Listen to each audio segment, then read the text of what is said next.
Guys, ang tip natin ngayon is simple belt bag. Ang sukat ng pattern nito is 6x12.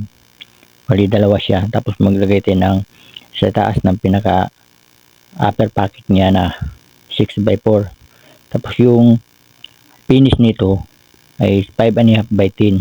Kasi lalagyan pa natin ng siya, pinaka belt support. Tapos yan yung pinaka pocket niya.